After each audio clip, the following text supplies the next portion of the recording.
કેમ છો બધા? મજામાં ને? આપણે ગુજરાતીમાં પાઠ 11 ઊંટ અને ફકીર ભણી રહ્યા છીએ, જેમાં આપણે ગયા વિડીયોમાં પ્રશ્ન નંબર 5 સુધી જોયું. આજે આપણે પ્રશ્ન નંબર 6 થી જોશું. તો લખો પ્રશ્ન નંબર 6, ખરા ખોટા વિધાનો લખો. ખરા ખોટા વિધાનો લખો. લખો એમાં પહેલું, ફકીરે વેપારીનું ઊંટ જોયું હતું. ફકીરે વેપારીનું ઊંટ જોયું હતું.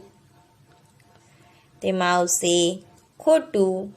આ વિધાન ખોટું છે. એના પછી બીજું, રાજાએ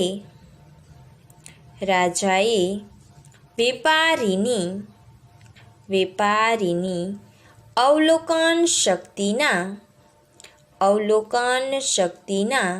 વખાણ કર્યા.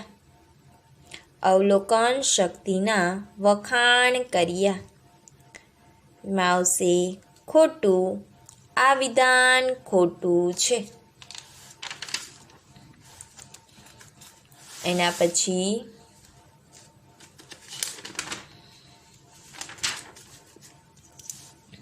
ઊંટ એક આંખે કાણું હતું. તેમાં આવશે સાચું. આ વિધાન સાચું છે.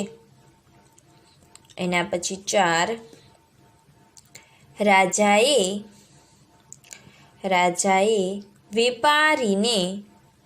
વેપારીને સખત શિક્ષા કરવાનો હુકમ કર્યો. રાજાએ વેપારીને સખત શિક્ષા કરવાનો હુકમ કર્યો. માં આવશે ખોટું. આ વિધાન ખોટું છે. એના પછી પ્રશ્ન નંબર 7, જોડકા જોડો. એમાં વિભાગ અ, વેપારી 2, ફકીર 3, રાજા 4, ઊંટ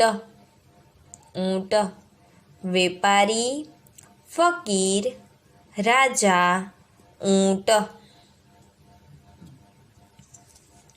સામે વિભાગ બ માં ડાયરેક્ટ જવાબ આવશે. વેપારીની સામે લખો ઊંટનો માલિક. વેપારી ઊંટનો માલિક. એના પછી ફકીર અવલોકન શક્તિ. એના પછી રાજા ફકીરની ઝડતી લેવડાવી.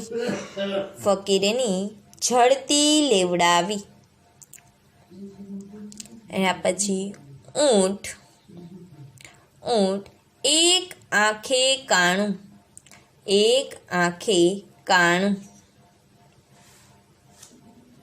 એના પછી પ્રશ્ન નંબર 8, નીચેના વાક્યો કોણ બોલે છે તે લખો. નીચેના વાક્યો કોણ બોલે છે તે લખો. લખો એમાં પેલું, ડબલ અવતરણ ચિહ્નમાં બધા વાક્યો લખવાના છે. લખો તેની જમણી આંખ ફૂટેલી છે. તેની જમણી આંખ ફૂટેલી છે. પ્રશ્નાર્થ ચિહ્ન, ડબલ અવતરણ ચિહ્ન પૂરા. લખો ફકીર. આ વાક્ય કોણ બોલે છે? તો કે ફકીર. એના પછી બીજું, ડબલ અવતરણ ચિહ્નમાં તેની ઉપર કિંમતી ઝવેરાત પણ હતું. તેની ઉપર કિંમતી ઝવેરાત પણ હતું. ડબલ અવતરણ ચિહ્ન પૂરા. એમાં લખો વેપારી. આ વાક્ય કોણ બોલે છે? તો કે વેપારી. એના પછી 3 ડબલ અવતરણ ચિહ્નમાં આ ફકીરને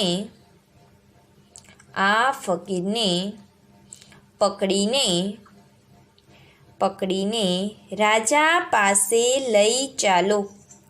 આ ફકીરને પકડીને રાજા પાસે લઈ ચાલો.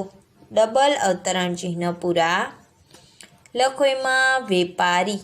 આ વાક્ય કોણ બોલે છે? તો કે વેપારી.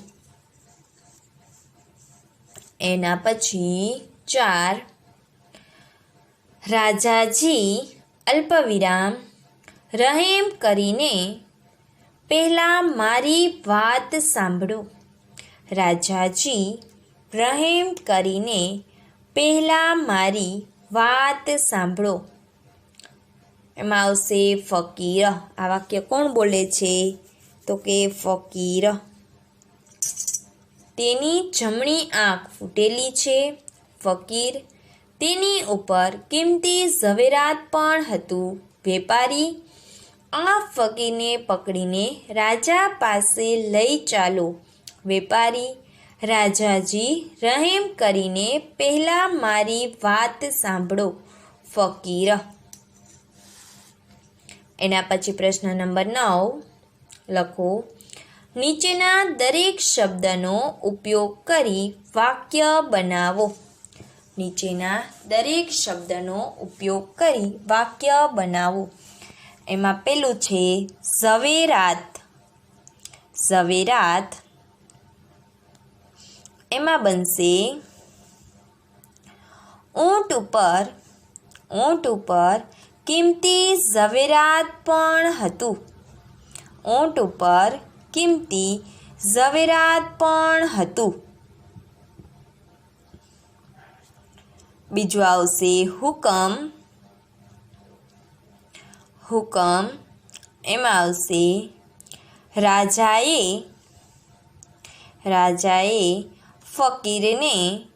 ફકીરને છોડી મૂકવાનો હુકમ કર્યો. રાજાએ ફકીરને છોડી મૂકવાનો હુકમ કર્યો. એના પછી અનુમાન. એમાં આવશે આકાશના વાદળથી અનુમાન થઈ શકે કે વરસાદ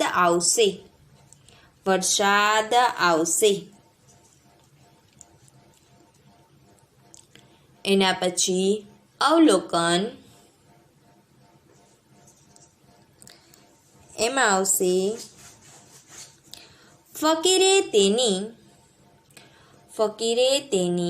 અવલોકન કરવાની ટેવને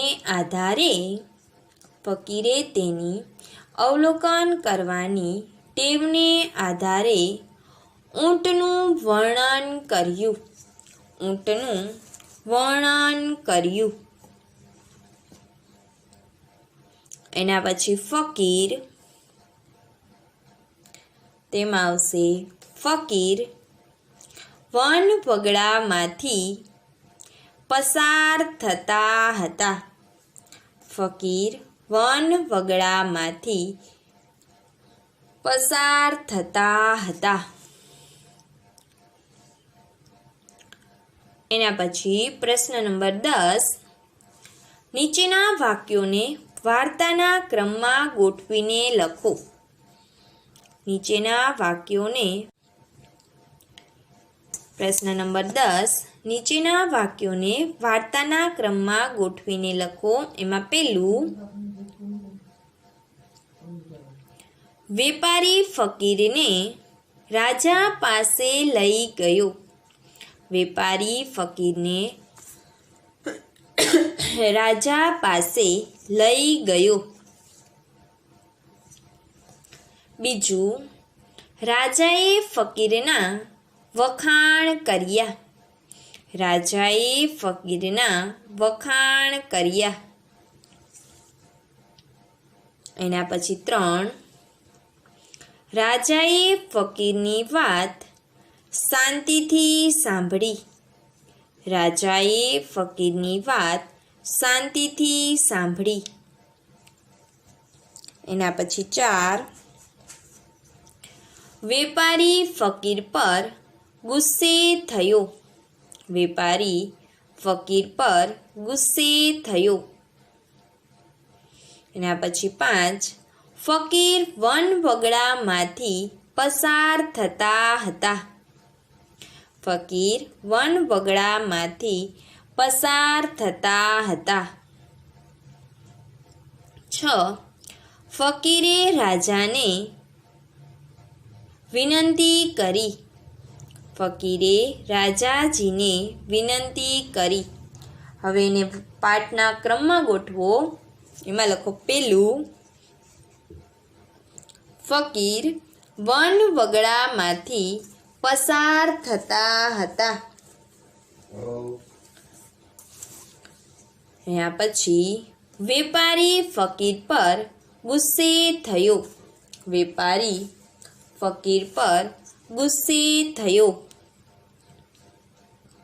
एना पछी 3 वेपारी फकीरने राजा पासे लई गयो। ने 4 फकीरे राजाजीने विनंती करी। एना पछी लखो 5 राजाए फकीरनी वात शांतिथी सांभળી। ने 6 राजाए फकीरना वखाण कर्या। राजाए फकीरना वखाण कर्या।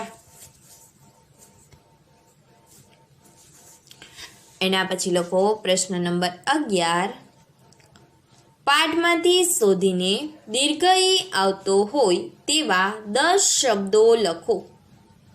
दीर्घई आवतो होय तेवा 10 शब्दो लखो। लखो एमां पेलुं फकीर। फकीर बधामां दीर्घई आववो जोईए। अल्पविराम वेपारी। अल्पविराम जमणी। अल्पविराम सेठजी। अल्पविराम झड़ती।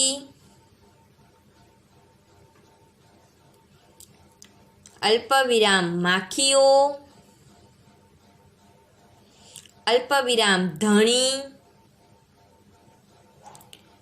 अल्पविराम किंमती। अल्पविराम सांभળી अने राजाजी। राजाजी। एना पछी प्रश्न नंबर 12 नीचेनी शब्दोनी साची जोडणी लखो।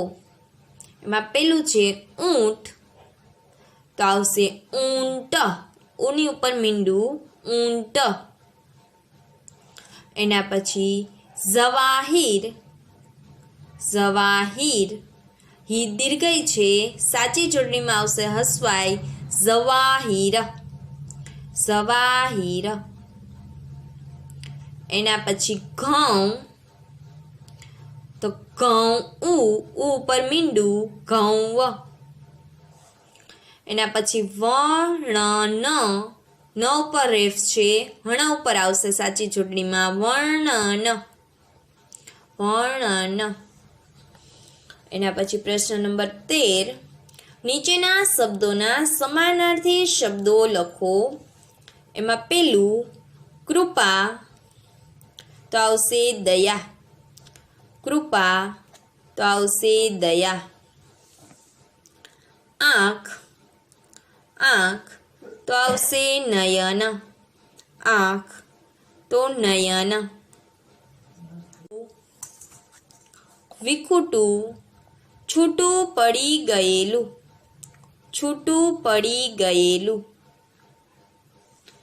એના પછી માલિક તો આવશે ધણી, માલિક તો આવશે ધણી. એના પછી જંગલ તો આવશે વન વગડો, જંગલ આવશે વન વગડો. સાચું, ખરું, ફકીર, સાધુ, ત્યાગી. લાલચ, લોભ, રહેમ, કૃપા, દયા. કિંમતી, મૂલ્યવાન. એના પછી પ્રશ્ન નંબર 14, નીચેના શબ્દોને શબ્દકોશના ક્રમમાં ગોઠવો. એમાં છે પેલું રહેમ, ઊંટ, વગડો, ઝવેરાત, પાંદડું. સાચો ક્રમ આવશે ઊંટ, ઝવેરાત, પાંદડું, રહેમ, વગડો. એના પછી 2 ઊંટ, ફકીર, ઉપર, હુકમ. એમાં આવશે પેલું ઉપર, ઊંટ, ફકીર, હુકમ. ઉપર, ઊંટ, ફકીર, હુકમ. તો આ તો તમારો પાઠ નંબર 11 ઊંટ અને ફકીર અહીંયા પૂર્ણ થાય છે. આના પછી આપણે પુનરાવર્તન 3 શરૂ કરવાના છીએ. ત્યાં સુધીમાં બધાએ પાઠ વાંચી અને સરસ રીતે તૈયાર કરવાનો છે. ત્યાં સુધી બધાને બાય બાય.